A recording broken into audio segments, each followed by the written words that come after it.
Our first subtitle is the Battle of Shiloh. So, the Battle of Shiloh is sometimes also called the Battle of Pittsburgh Landing, which is kind of where they're located in Shiloh.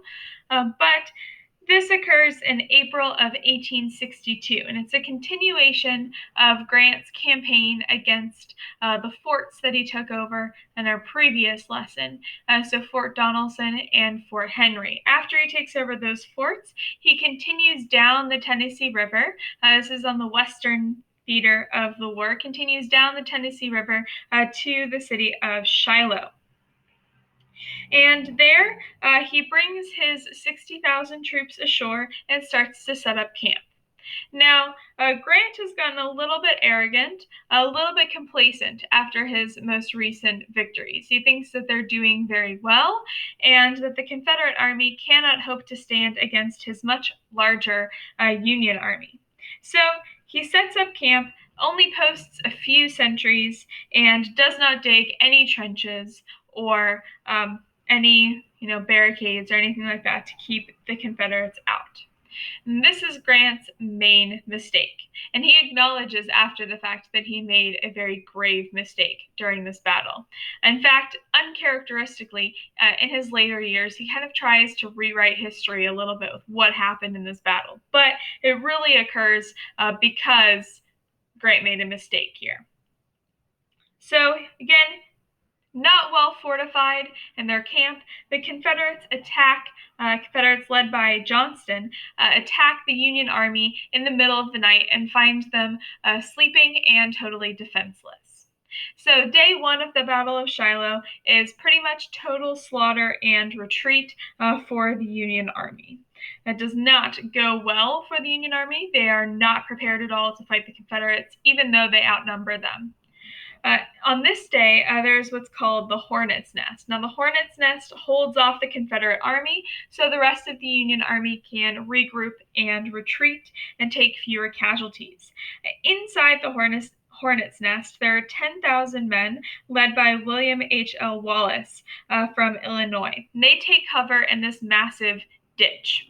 Now, if you don't know anything about battles and military tactics, sitting inside a ditch or pretty much anywhere that is below the ground above it, it's generally not a good idea. Usually doesn't go very well strategically, and that's the case here as well.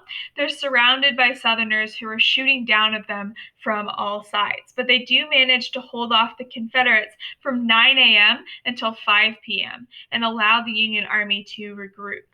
And the bullets are whizzing by their head at every second, and they said that it felt like they had their head in a hornet's nest, which is why it's nicknamed the Hornet's Nest. Now, their commander, Wallace, knows that they're pretty much not going to survive this, and he promised his men death, kind of like Thermopylae, where, yes, they're going to die, but they are going to salvage the rest of the Union Army and give them time to reorganize. Wallace himself was standing throughout the entire battle and eventually takes a shot to the head. Now, his wife has a dream the night before and arrives demanding to see her husband after the battle, who, of course, has been shot in the head. Now, he's in a body bag, but when she opens it, he's actually still alive, and he survives for another 3 days before Wallace eventually dies. At the end of the day, only a few hundred men are left from the 10,000 that went into the Hornet's Nest, and they scatter to join the army again. But on that first day, the Confederate General Johnston is also shot in the head and killed.